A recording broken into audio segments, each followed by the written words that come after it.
자, 이번 시간부터 이번 24회 주택관리사법 자격시험 관리 실무 수업을 시작하도록 하겠습니다. 일단 관리 실무란 과목에 대한 간단한 소개를 좀 하고 본 수업을 진행하도록 하겠습니다. 일단 관리 실무 과목에 관한 특성 잠깐 좀 설명을 좀 드리고 진행을 하면, 일단 관리 실무 이제 보면 실무는 2차 과목 중에 한 과목이 되죠. 그래서 일단 관리 2차 과목 중에 하나인 이 관리 실무는 이제 보시면 총 문항은 잠깐 놔두고요.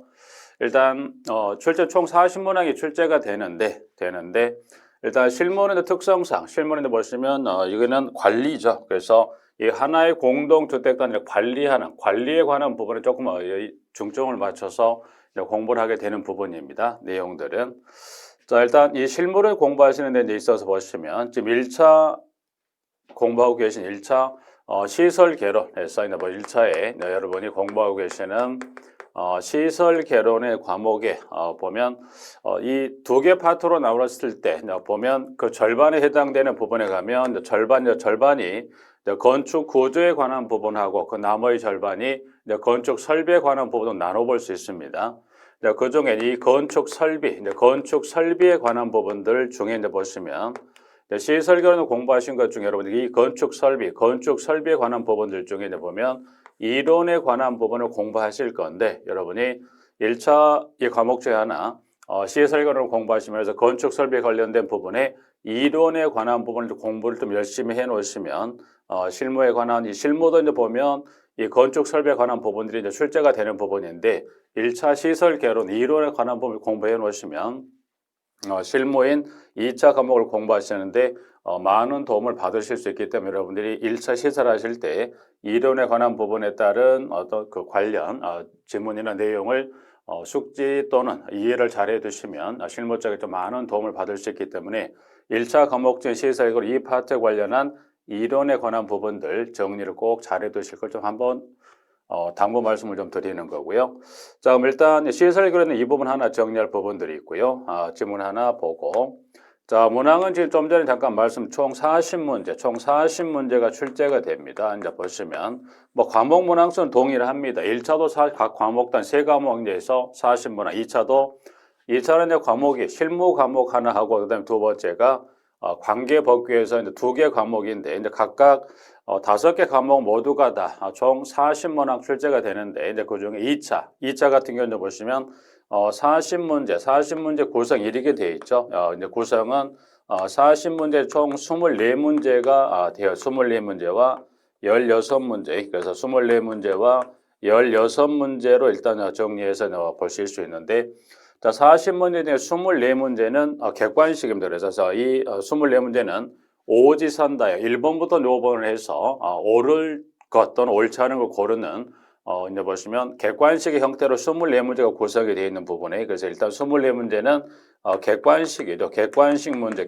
문제로 해서 오지선다형의 형태로 해서 총 24문제가 구성이 되어 있고, 자, 그 다음 16문제 지문에, 자, 그럼 16문제는 어떻게 이제 구성이 되어 있냐. 여기는 이제 주관식 기입형이죠. 그래서 보시면 여기는 이제 주관식 기입형의 문제. 그러니까 주관식 문제라는 데 정리할 수 있는 거죠. 그래서 문제는 보면 16문제 중에 이제 여기 16문제는 주관식 문제입니다. 주관식. 그러면 주관식이라는 건 뭔가는 써야 될 것 같은, 뭘 써야 되는 지문에 관한 부분의 문제가 되는데, 그럼 이 16문제는 주관식에 쓰는 건데 뭐를 씁니까? 라고 봤을 때 보면 아직은 이 논술형의 문제가 아니고 단답형의 문제죠. 단답형이라고 한다면 이제 관련 이 지문의 요하는 용어 또는 관련 수치를 쓰는 문제, 단답형 형태죠. 단답형의 주관식 문제로 좀 보시면 지금 보면 관련 법령에 정하고 있는 용어나 또 관련 법령에 정하고 있는 수치에 관한 부분의 내용을 쓰는 문제로서 16문제가 구성이 되어 있습니다. 자, 시험은 여러분이 알고 계시면 이제 지난 23회 때 상대평가로 처음 시험이 시행이 됐었어요. 그래서 이 상대평가로 시험이 되는 그 23회를 기준으로 이렇게 한번 나눠볼 수 있어요. 주관식 문제도 이제 보시면 23회 상대평가 이전 22회 때까지는 이제 보시면 절대평가로 이루어졌었고, 지난 23회 때 상대 평가로 처음 제도가 바뀌면서 시행이 됐었던 부분들 중에 하나가 주관식 기입형의 문제 같은 경우는 보시면 특히 용어를 쓰는 부분의 문제가 이 상대 평가로 전환이 되기 전에는 이론상으로 일단 출제로서 그 어떤 검증을 받았던 용어들이 이제 시험에 주관식 문제로 출제가 됐었던 부분이 22회 때까지는 주관식 문제 그와 같은 문제들이 구성이 됐었던 부분들인데 지난 23회 이제 제도가 절대에서 상대평가로 바뀌면서 주관식 기입형의 문제 중에 이 용어를 쓰는 부분의 문제가 거의 보면 거의가 아니라 지금 출제가 됐던 부분들이 관련 법령이나 또 관련 기준에 정하고 있는 즉 여기는 어떤 법령이나 그 법령과 연계된 관련된 기준에 정하고 있는 용어를 가지고 주관식 문제로 구성이 됐다. 즉 그래서 이제 지난해 주관식 문제 좀 특징을 본다면 22회 때까지 이론상의 어떤 그 출제가 된 용어들의 검증된 용어들을 물어봤다면 이제 지난 23회 때 상대평가로 바뀌면서 제도가 바뀌면서 이제 이론상 정립이 된 어떤 용어보다는 법령에서 정하고 있는 또 법령과 연계된 관련 기준에 정하고 있는 용어들을 쓰는 문제로 바뀌었다면 이번 두 번째 시행에 대한 상대평가에도 아마 마찬가지 이제 주관식 용어를 쓰는 부분의 문제가 이론으로서 출제로서 검증에 받은 용어보다는 법령이나 그리고 법령과 그리고 관련 기준에 정하고 있는 부분의 용어를 물어보지 않을까. 그리고 지난해 23회 때 23회 지난 시험 공부할 때도 용어를 써서 주관식 답을 써야 될 부분은 관련 법에서 정하는 용어를 정답으로 처리한다. 결국 그러면 이론에 관한 부분에 어떤 정립이 된 문제든 출제하지 않겠다는 어떤 내용으로 볼 수 있겠죠. 그래서 이제 이 주관식이나 특히 이제 수치에 관한 거는 뭐 기존에는 보면 법령에 위주로 내기 때문에 큰 문제가 되지 아니한데 용어 같은 건 이제 보면 이론상으로 정립된 또 출제로서 검증받은 용어가 아니 이제 관련 법령에 정한 용어 위주로 출제하겠다는 게 지난 23회 때 시험의 공고 내용 중에 좀 하나 특이사항이었던 부분이 반영이 돼서 지난해 이제 보면 이론으로 그 검증에 대한 용어보다는 법령상용으로 출제가 됐다. 이제 그래서 주관식이 16문제입니다. 그래서 지금 말씀드린 대로 용어나 수치를 쓰는 부분의 문제로서 출제를 했던 부분이고요. 주관식은 좀 한번 좀 설명을 좀 더 드리면 그럼 주관식이라는 보면 그러면 써야 됩니다. 뭐를 용어와 숫자를 쓰는 부분인데 또 지난 23회 때 이제 보시면 또 하나 22회하고 좀 전에 좀 다르게 출제 이제 주관식 문제에 관한 부분에 뭐를 도입했었냐면 부분 점수 제도를 도입했다. 그러면 부분 점수란 건 일단 가로 볼까요? 22회 때까지는 가로 하나 그리고 가로 둘에서 22회 때까지는 가로가 2괄호, 즉 두 개 괄호, 2괄호까지만 출제했었는데 지난 23회죠. 바로 전회니까 지난 22회 때까지 가로를 하나 또는 가로를 두 개를 써서 이제 보면 뭐 이제 하나 또는 둘 여기에 용어나 숫자를 쓰는 걸 물어보고 이제 그 점수를 주었는데 22회 때까지 예를 들어서 22회 때까지는 두 개 중에 하나가 틀리면 전부 2.5점을 주지 않았습니다. 그런데 지난 23회부터는 이 부분 점수 제도를 도입한다는 시험 공고 내용에 추가되면서 가로도 몇 개가 이제 이 지금 두 개가 아니라 세 가로까지, 3가로까지 해서 이렇게 가로를 이제 하나가 아니라 세 개까지 출제하겠다. 그리고 세 개를 출제하면서 이제 부분 점수 제도를 도입하겠다고 해서 지난해 이제 처음 시행이 됐던 부분들인데 점수는 지금 이 하나, 주관식 기입형에 뭐 이 가로 하나, 1가로, 2가로, 3가로 해서 이제 가로 하나를 뭐 맞추면 2.5, 하나니까 2.5겠죠. 그럼 두 개도 마찬가지, 두 개 모두가 다 맞추면 2.5가 되는데 혹시 둘 중에 하나를 틀릴 수도 있죠. 그럼 예를 들어서 여기는 하나는 틀리고 하나는 맞았다고 하면 이때 그럼 하나 맞고 하나 틀렸다면 이때는 점수가 몇 점? 1점이 됩니다. 1점을 주겠다. 그래서 2.5가 아니라 이제 부분 점수에 대해 여기는 몇 점을 1점을 주겠다고 그랬고요. 자, 그럼 3가로거든. 3가로. 가로 3개인 경우는 점수 배점을 어떻게 할 거냐 이제 봤을 때 이때는 이제 배점을 이제 3개 중에 2개를 맞췄다. 2개를 맞췄다고 가정한다면 이때는 1.5를 준다고 그래서 1.5를. 자, 그리고 3개 중에 하나만 맞췄다고 이제 가정하는데 이때는 몇 점을 0.5점을 주겠다. 이제 그래서 지난해 이제 보면 주간 이제 상대평가로 전환이 되면서 한 두 가지 정도 정확히 이제 그 시험 공고내에 들어갔던 게 이제 보본 점수 제도를 도입을 해서 이와 같이 배점을 1과로, 2과로, 3과로였을 경우에 배점을 이와 같이 보본 점수 제도를 도입한다는 게 지난해 처음 도입이 된 상대평가로 전환이 되면서 처음 도입이 된 부분의 문제 그 관련 지문 하나 정리하고 주관식 좀 전에 설명 용어도 이제 보시면 관련 법령에 정하는 그 법에 정하는 용어를 정답으로 처리하겠다는 공고 내용이 명시를 해서 정답을 관련 법령에 대한 용어를 쓰는 것을 정답으로 하는 거지. 보면 이 관련 법령에 정한 용어긴 한데 또 그 용어와 이론상에 또 같이 쓰는 부분들이 있습니다. 근데 같은 용어를 하더라도 법에 정한 용어와 또 이론상 출제로 검증이 된 용어가 두 개가 같이 사용되는 경우도 있긴 한데 예를 들어봐. 영어인데 뭐지? 예를 들어서 저수조 관련해서 물의 수위 조절을 하는 장치가 수도법상에서는 용어, 법령에서는 그거를 원료관이라는 표현을 씁니다. 원료관이라는 표현을 쓰는데 이게 이제 법령상의 용어라고 한다면 같은 저수조의 물의 수위 조절 장치이긴 한데 출제로서 검증이 된 용어가 넘친관이라는 게 있어요. 넘친관.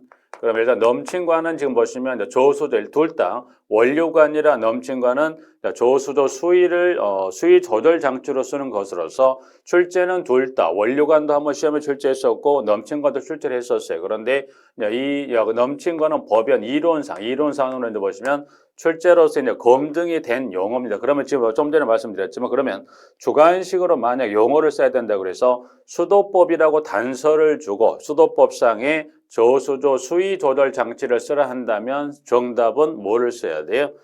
이제 실질상은 원료관 넘친관을 동시에 쓰고 있지만 법령상의 용어 뭘 쓰는 게 원료관에 맞고 넘친관을 쓰면 안 됩니다. 그래서 넘친관은 실제로서 이제 검증이 된 용어이기는 하나 수도법상에 쓰는 용어는 넘친관이라 뭘 쓰고 있다? 원료관이라는 용어로 쓰고 있기 때문에 정답은 뭘로? 원료관으로 처리하겠다라고 공고에서 정했기 때문에 혹시 이제 두 개, 뭐 전부가 이렇게 두 개 어떤 법령 이론상 용어가 다 존재하는 건 아닌데 혹시나 관련 용어 이렇게 두 가지가 같이 존재했을 때는 뭐 하자? 법령에 정한 용어를 뭘로 정답으로 쓰시는 문제인지 이렇게 해서 정리를 봐두시면 될 것 같아요. 그래서 일단 40문제 이렇게 해서 총 구성이 24개가 객관식의 문제로서 주관식은 한 두 가지 정도 부분 점수 대답 도입에 관한 부분 하나 설명드렸고 그리고 법령하고 또는 이론하고 두 개가 어떤 실제 시험에 출제가 됐고 이게 나온다 하더라도 정답은 어떻게 쓰시자? 법령에 정한 용어를 쓰시는 걸로 정리를 하시면 될 것 같죠. 자, 일단 1차는 여러분 알고 계시면 1차는 시험이 지금 두 개, 1차 시험이 시행이 되고 후 1차에 합격하신 분을 대상으로 2차 시험 보실 자격을 드리는 건 알고 계실 거니까 1차는 지금 과락 40점에서 평균 60점 이상이 되면 합격 처리하는 거고요. 2차 실무죠. 2차는 실무하고 법규에 두 과목인데 이 합격자 결정은 이렇게 정하죠. 이제 보시면 과락 40점 없이 이제 평균 40점 이상이고 평균 40점 이상이고 과락 40점 이상은 평균 60점 이상인 자 중에서 이제 보시면 선발 예정 인원을 뽑게 돼 있죠. 부분들이. 근데 만약 40점 이상이고 평균 60점 이상인 자 중에서 선발 예정 인원이 미치지 못할 수도 있죠. 시험이다 보니까. 만약 그렇다고 한다면 그때는 이제 40점 이상인 자 중에서 선발 예정 인원을 선발 예정 인원을 뽑게 돼 있죠. 그래서 선발 예정 인원은 시험 90일 전에 몇 명을 뽑겠다라고 공고를 하게 돼 있기 때문에 그 이제 선발 예정 인원은 매회 좀 다를 수 있기 때문에 그 선발 예정 인원 뽑는 것은 2차는 상대 평가로서 고득점자 순으로 그 합격자를 결정하게 돼 있다라고 좀 설명을 좀 드리겠습니다. 시험은 뭐 그 정도 좀 간단히 설명 좀 드릴까요? 필요한 부분들은 수업을 진행하는 중에 필요한 부분이 있다면 그때 좀 설명드리도록 하고 일단 시험은 그 2차는 지금 주관식 용어라든가 수치라든가 부분 점수 제도 도입은 2차 같은 과목인 법규도 총 40문제 24개는 객관식, 16문제는 주관식으로 되어 있는 부분들이니까 또 여기는 똑같습니다. 그래서 수업을 들으셨을 수도 있겠지만 일단 실무 수업할 입장에서 한번 설명을 드리고 수업을 들어가도록 하겠습니다.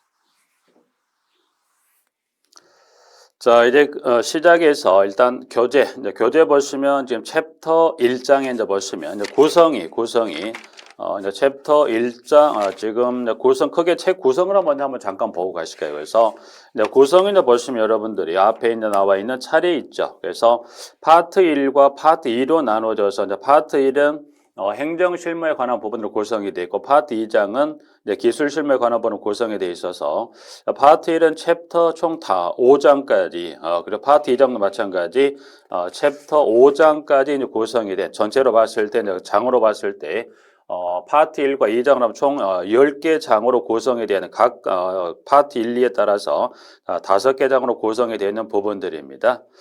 자, 이론 지금 현재 진행하고 있는 것은 이론 마스터 과정이다. 그래서 지금 현재 기본서로서 이론 마스터 과정이란 것은 이 마스터 과정에서 이 과정에서 기본서를 통해 설명할 수 있는 건 전부 다 이거를 따로 기본 심화로 나누지 아니하고 이론 마스터 과정에서 이제 파트 1의 행정 실무와 파트 2의 기술 실무에 관한 전체를 설명을 다 드릴 겁니다. 부분들 해서 일단 이제 시작은 파트 1에 이제 가시면 가장 첫 시작에 챕터 1장에 공동택 관리의 개요에 관한 부분부터 하나 정리해 보실까요? 자, 이제 그럼 이제 첫 시작은 아무래도 전체적으로 보시면 용어에 관한 개념을 한번 정리를 하고 들어가는 게 낫지 않을까. 그래서 지금 14페이지 가시면 1절에 공동택 관리법령상 용어 정의다. 이제 그래서 용어를 한번 정리해 볼까요? 그래서 이제 공동주택 관리법령상이다. 이제서 나와 있는 부분 하나 보죠. 자, 여기 이제 공동주택 관리법령상에 대한 해사나 지문이 나와 있는데 부분들은 여기 일단 이르기 한번 접근 한번 해볼까요? 일단은 자, 그러면 지금 과목이 이제 공동주택 뭐더라 관리 실무가 됩니다. 관리 실무 그러면 자 실무는 이 과목 2차 과목 이름 자체가 공동주택 관리 실무가 돼요. 그러면 좀 전에도 말씀드렸지만 여기는 뭐에 관한 중점을 두고 있다. 관리적인 측면에 이제 그 큰 어떤 의미를 부여하고 그 수업도 마찬가지 이와 같은 관리적인 측면 관련된 부분을 정리하자. 그러면 자 관리한다고 그래서 어디를 관리할 거냐. 그래서 쉽게 이제 보면 이 하나의 공동주택 단지 하나 볼까. 주택 단지를 잠깐 보죠. 주택 단지. 자 하나의 주택 단지입니다. 주택 단지. 자 그러면 하나의 주택 단지 개념입니다. 자 그러면 주택 단지에 관한 개념인데 주택 단지라면 쉽게 여러분이 뭐 좀 이해를 돕기 위해서 예를 들어서 여러분들 이렇게 한번 볼까요? 메가랜드 아파트다. 이 아파트 이름이 메가랜드 아파트라는 아파트라 해서 하나의 아파트 이름을 아파트를 한번 보죠. 그러면 자 메가랜드 아파트 이름이 메가랜드 아파트입니다. 그럼 이 메가랜드는 아파트의 하나의 주택 단지를 하나 단지를 건설해 보자는 거예요. 자, 그럼 이제 이 주택 단지 즉 메가랜드 아파트라는 하나의 주택 단지를 뭐하자? 구성을 하자. 이제 그래서 그러면 자, 아파트 이름이 뭐더라? 메가랜드 아파트고 이 메가랜드 아파트를 건설하자. 그래서 이 하나의 주택 단지를 이제 이 동그란 원 여기서는 이 동그란 원이란 건 이 메가랜드 아파트를 지을 땅이라고 보시면 돼요. 그럼 이 메가랜드 아파트를 지을 이 동그란 땅 안에 하나의 주택단지를 구성하게 되는데 그러면 이 동그란 원 안에 이 메가랜드 아파트를 짓기 위해서는 이 안에다가 무엇을 집어넣어서 하나의 이 메가랜드 아파트의 단지를 건설할 거냐 이제 해서 봤을 때 여기 이제 단지는 거주 공간이죠. 거주 공간이 뭐를 여기다 먼저 집어넣으면 여기는 거주 공간 여기다가 단지 안에다가 거주 공간인 주택이 있죠. 거주 공간 여기다 뭘 집어넣습니까? 거주 공간인 주택을 이 단지 안에 건설하는 겁니다. 주택은 여러분이 통상 일상생활에서 거주 공간이 되는 그 주택이라는 데 그래서 예를 들어서 1동부터 8동까지 돼서 각 동의 세대 수 100세대 그러면 각 동의 세대가 100세대라는 건 이 메가랜드 아파트는 세대가 몇 세대? 800세대. 그래서 이 메가랜드 아파트는 총의 세대 수가 몇 세대짜리? 네, 그래서 800세대의 하나의 주택단지를 건설하자는 겁니다. 자, 이제 그러면 이 또 주택단지 안은 즉 이 땅덩어리 안에다 땅 안에다가 거주 공간이 주택만 지어서는 생활할 수가 없죠. 그래서 법에서는 자 거주 공간이 주택도 건설하지만 또 이 주택에 사는 사람들의 어떤 편리 등을 위한 시설이든 그래서 무슨 시설을 또 건설하게 됐냐면 또 하나의 시설이 무슨 시설이 있냐면 부대 시설입니다. 부대 시설. 그러면 이 주택단지 안에는 이제 보시면 거주 공간이 주택도 필요하지만 무엇도 필요하더라. 부대시설도 필요합니다. 부대시설. 자, 그럼 뭐 부대시설만 있어도 될 거냐? 일단 부대시설 하게 되면 여기 나중에 교재를 통해서 용어 정리 확인을 들어가겠지만 부대시설의 개념이 이거예요. 가장 쉽게 볼 수 있는 여러분들이 주차장은 뭐 필요하죠. 왜냐하면 이 주택에 거주하는 사람들이 퇴근해서 주택단지 이 아파트에 들어왔을 때 차량을 세워놓을 공간, 그거를 뭐 주차장이다 그래서 주차장도 필요할 거고요. 또 하나 여러분과 관련된 건 하나를 또 본다면 뭐가 있을까요? 여러분이 합격을 했다고 이제 가정하고 여러분이 합격을 하고 이제 예를 들어서 그 특정 아파트에 채용이 됐다고 한다면 예를 들어서 여기 메가랜드 아파트에 뭐 채용이 됐다. 뭐 관리는 자치관리 또 위탁관리 형태가 있겠죠. 어느 형태든 간에 그 아파트 즉 메가랜드 아파트를 관리할 뭐가 필요해? 관리사무소가 필요하죠. 그래서 그 부대시설 중에도 뭐를 중에 하나 주차장도 필요하지만 관리사무소도 필요하죠. 그 등등의 이 주택에 딸린 시설 설비라고 해서 그거를 뭐를 부대시설이라는 표현을 쓰고 있습니다. 부분들은. 자, 또 하나 부대시설도 필요하지만 또 뭐가 필요하면 여기 복리시설입니다. 복리시설. 자, 복리시설은 또 뭔가 보니까 복리시설이라고 해놨는데요. 그러면 복리시설은 뭐냐? 복리시설. 복리는 말 그대로 어떤 편리시설의 개념이 아닐까. 그래서 보니까 여기서 이제 말한 복리시설이란 건 이 주택에 거주하는 사람들의 생활의 어떤 편리를 위한 시설을 무슨 시설? 이걸 이제 복리시설이라 합니다라고 이제 해서 이 하나의 주택단지를 건설을 할 때 이 단지 안에 뭐뭐를 적어놓습니까? 거주 공간이 주택과 부대시설과 복리시설이죠. 그럼 이 메가랜드 아파트를 건설할 일단은 뭐 해야 돼요? 이와 같은 800세대짜 아파트를 건설하려면 이 주택단지 하나, 즉 땅덩어리 안에다가 거주 공간이 주택과 부대시설과 복리시설을 뭐 해야 돼요? 건설합니다. 건설했어요. 그럼 뭐 건설해서 공사가 끝났다면 그걸 필요한 사람들에게 뭘 해줘야 돼요? 공급을 합니다. 공급.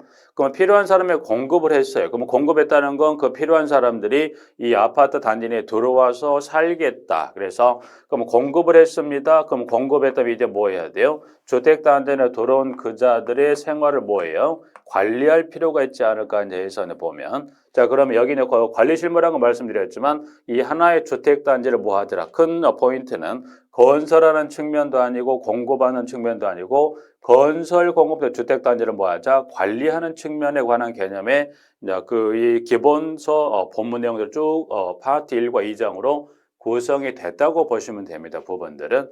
자, 이제 그러면 자, 하나의 이 800세대짜리 메가랜드 아파트를 건설하고 공급하고 법에 따른 일정 총기가 일정의 요건이 충족될 때까지는 그 주택단지를 뭐 해야 돼요?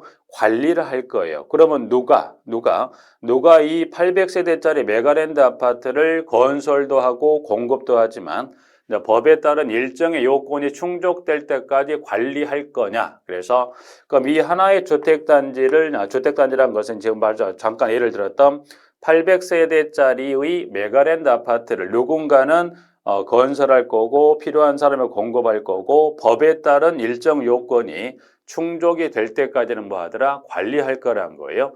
자, 그러면 누가 건설 공급하고 법에 따른 일정 요건이 충족이라는 건 법에 따른 한시적이에요. 뭐 의무 관리 기간이 따로 있는 게 아니라 일정 요건이 충족이 될 때까지 뭐 하자? 관리하겠더라. 그래서 그러면 하나의 단지를 건설하고 공급하고 법에 따른 일정 요건이 충족될 때까지 관리하는 사람을 누구 이거를 사업주체란 개념으로 이거를 접근하셔서 보면 되죠. 그래서 사업주체. 그럼 사업주체란 건 법에 따른 개념을 나중에 확인하겠지만 일단은 사업주체의 개념상 이렇게만 접근하시면 될 것 같아요. 이렇게 접근한다는 것은 하나의 주택단지를 건설 공급하고 법에 따른 일정 요건이 충족될 때까지 뭐 하더라? 관리하는 사람을 누구? 사업주체를 한다 개념으로 정리하셔서 사업주체까지 일단 그래서 용어는 지금 보신 대로 거주공간이 주택과 부대시설과 복리시설 그 사업주체에 관한 개념 하나 잠깐 정리 드렸고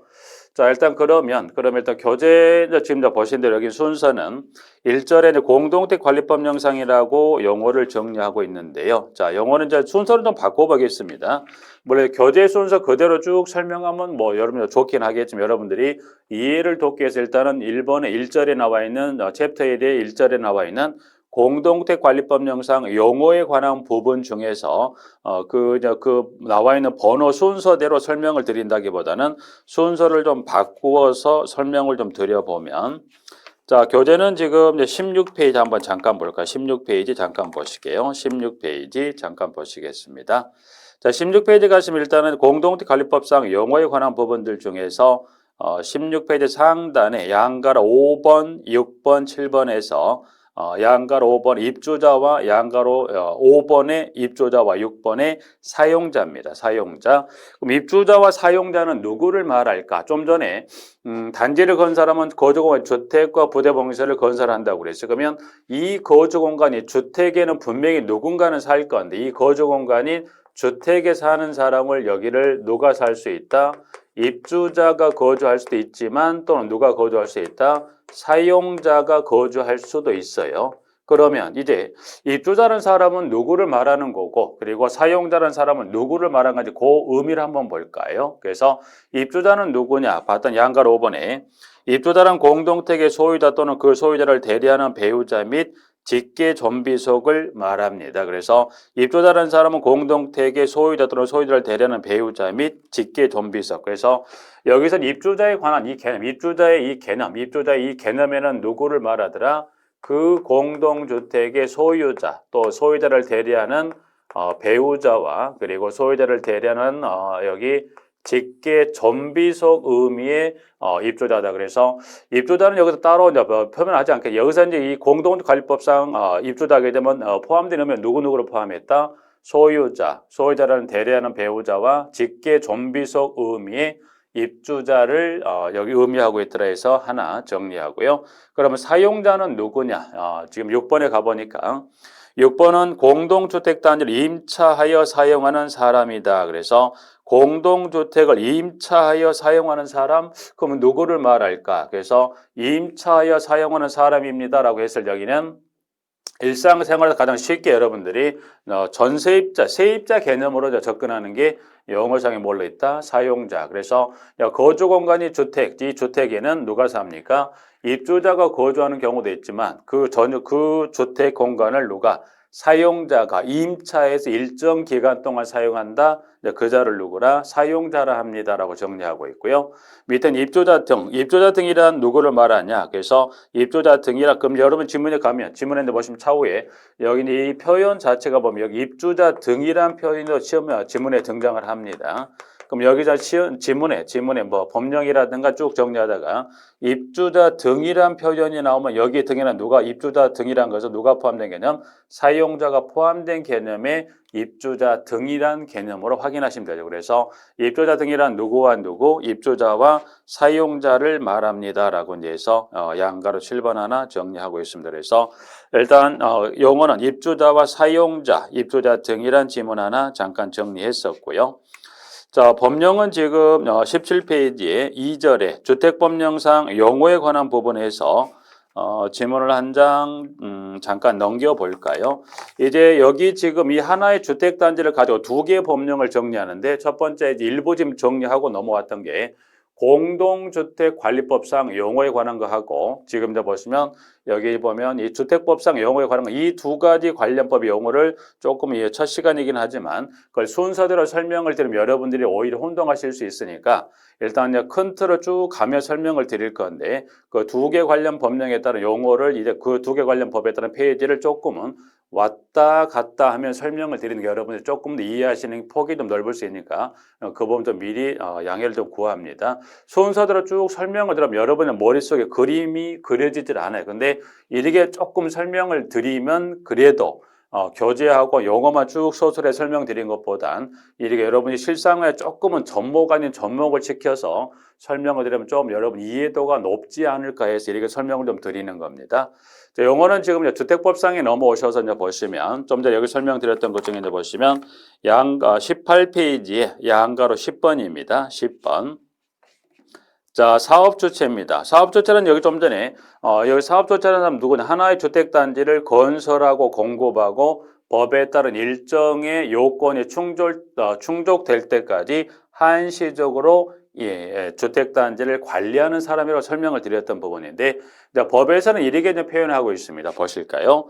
법에서는 양가로 지금 10번에 사업주체란 주택건설 사업계획 또는 대주성 사업계획의 승인을 받아 그 사업을 시행하는 다음에 자다. 이제 그래서 1번의 국가지방자치단체부터 2번의 공사 관련 부분과 3번 등록한 주택건설 사업자 또는 대지조성 사업자와 4번에 그 밖에 주택법에 따라 주택건설 사업계획, 주택건설 사업 또는 대지조성 사업을 시행하는 자에 따른 네 가지 자를 포함한 큰 개념의 사업주체로 법에서는 정리하고 있지만 여기서 이제 보실 거는 이 실무에서 관리적인 측면에 보실 건 여기서는 누구라 사업주체라는 사람은 누구로 일단 큰 틀로만 기억하자. 하나의 주택단지를 건설 공급하고 법에 따른 일정 요건이 뭐 할 때가 충족될 때까지 관리하는 자를 두고 사업주체를 합니다. 라고 하나 정리할까요? 그래서 사업주체 하나 정리하고 그 다음에 11번에 이제 주택단지입니다. 주택단지는 여기 좀 전에 잠깐 이 하나의 이 동그란 원에 여기 하나의 주택단지를 건설을 설명드렸는데 그러면 법상의 주택단지란 어떤 의미를 가진 용어인지 한번 볼까요? 자, 밑에 11번 잠깐 보죠. 자, 11번입니다. 11번. 자, 11번은 이제 주택단지란 주택건설 사업계획 또는 대주동 사업계획의 승인을 받아 주택과 그 부대시설 및 복리시설을 건설하거나 대지를 조성한다 사용될 일단의 토지를 뭐라? 주택단지라고 그랬습니다. 그래서 여기 크게 두 가지 주택단지를 크게 주택건설 사업계획 또는 대지조성 사업계획의 승인을 받아서 대지를 등에 따라 조성하는 데 사용된 일단의 토지를 뭘로? 이걸 주택단지라 합니다. 라고 해서 11번 정리하고 있는데요. 여기 11번은 그 세 번째 줄에 단서. 그러면 주택단지인데 다만 다음의 시설로 분리된 토지는 각각 별개의 주택단지. 주택단지는 별개라고 그랬어요. 그러니까 주택단지 이 하나의 동그란 이 원, 여기는 지금 여기서 설명드린 것은 대지조성 사업계획이 아닌 뭐에 관한 걸 일단 국한으로 보자. 주택건설 사업계획, 주택건설 지금 나와 있는 주택건설 사업계획에 소요되어 쓰이는 주택단지를 보자는 겁니다. 자, 그럼 이제 여기는 이 800세대짜리 메가랜드 아파트는 단지가 하나의 단지로서 단지의 거주 공간인 주택과 부대 복리시설을 건설을 해서 입주 관리하면 되는 건데 그런데 단지가 하나가 아니라 각각 별개의 주택단지다 그러면 하나의 주택단지가 있는데 그러면 이 보니까 여기서 개념은 자, 이게 하나의 주택단지라고 그랬는데 주택단지인데 하나가 이게 뭐지? 이게 별개의 주택단지다. 그럼 별개의 주택단지라는 거예요. 그러면 별개의 주택단지다. 네, 그러면 이게 하나의 주택단지라고 알았는데 이게 뭐예요? 별개란 것은 이 주택단지가 하나가 아니라 뭐예요? 별개란 것은 이 주택단지가 이 동그란 이 원을 주택건설 사업계획 승인의 그 사업계획에 쓰이는 뭐 대지라고 봤을 때 대지가 하나가 아니라 뭐예요? 대지가 두 개란 거예요. 별개의 단지로 보겠다. 그럼 밑에 이제 단서가 있어요.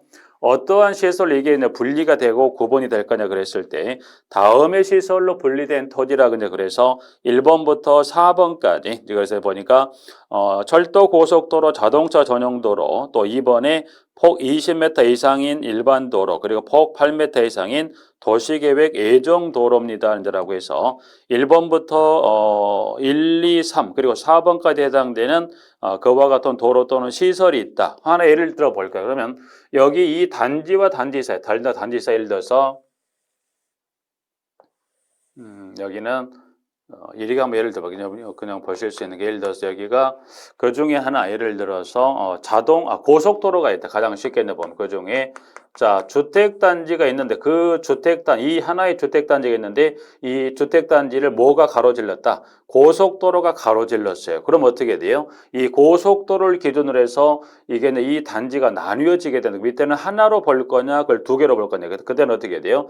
고속도로 이제 그 중에 하나, 그 중에 하나 설명드렸던 지금 대상 시설 중에 하나 설명드렸던 게 고속도로가 있다면, 그럼 있다면 이때는 단지가 별개의 주택단지이기 때문에 하나의 단지가 아니라 이거를 A 단지와 B 단지의 뭘로 보기 이거를 별개의 단지로 보겠다. 그러면 시설은 이제 보시면 지금 나와 있는 1번부터 4번까지 해당되는 어떤 도로나 시설이 있다고 이제 설명을 하고 있는데 그 중에서 그럼 일단 그 대상 시설 중 하나 고속도로를 설명드렸지만 그 중에 여러분이 하나 좀 주의하시면서 확인할 게 두 번째와 세 번째 나와 있는 일반 도로의 폭과 도시계획 예정도로의 폭 정도는 확인해 놓으시기 그래서 일반 도로와 도시계획 예정도로가 그와 같은 폭 너비 이상의 경우라고 할 때는 단지는 하나가 아니라 가까이 때는 별개의 A라는 주택단지와 B라는 주택단지를 뭐 하겠다? 나눠보겠다. 그래서 주택단지는 여러분들이 별개의 단지로 나뉘었을 때에 따른 지금 보시면 2번하고 3번에 따른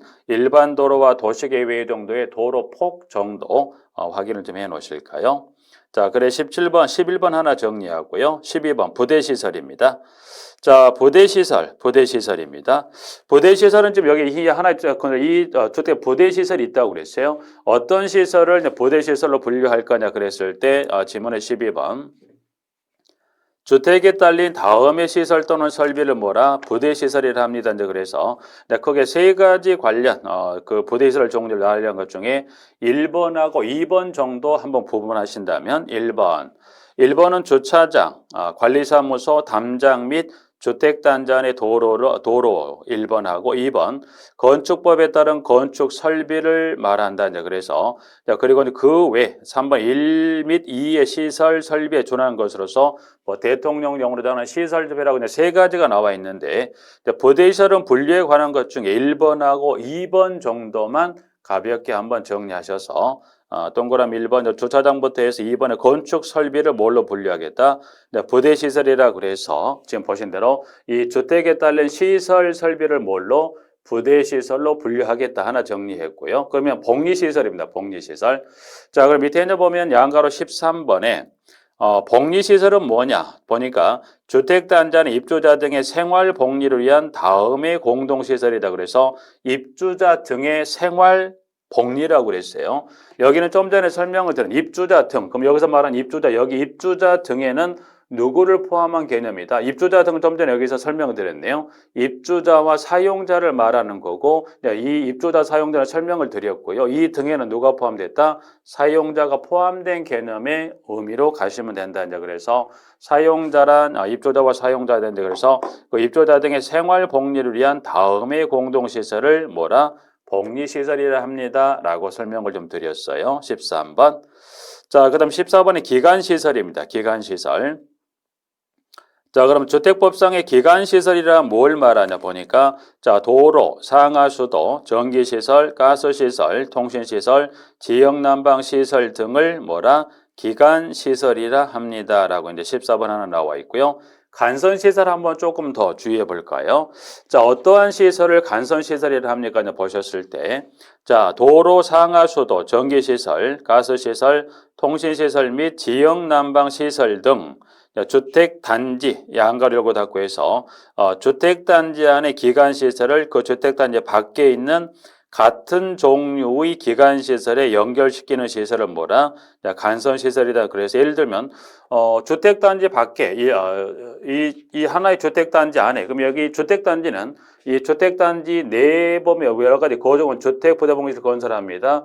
부대 시설 중에 주택단지 안에 도로도 들어가죠. 그래서 뭐 주택단지 안에 도로와 주택단지 밖에 있는 도로가 그럼 도로는 주택단지 안에 도로만 있어서는 이 생활 자체가 안 되다 보니까 이 주택단지 안에 있는 도로와 주택단지 밖에 있는 도로가 연결이 되어야 이 일상생활이 가능하죠. 그래서 이 주택단지 안의 도로와 주택단지 밖에 있는 도로를 연결한 걸 이거를 간선시설이다. 그래서 간선시설은 단지 안과 밖에 있는 그와 같은 시설을 연결한 것을 뭘로? 간선시설로 분류하겠다는 거죠.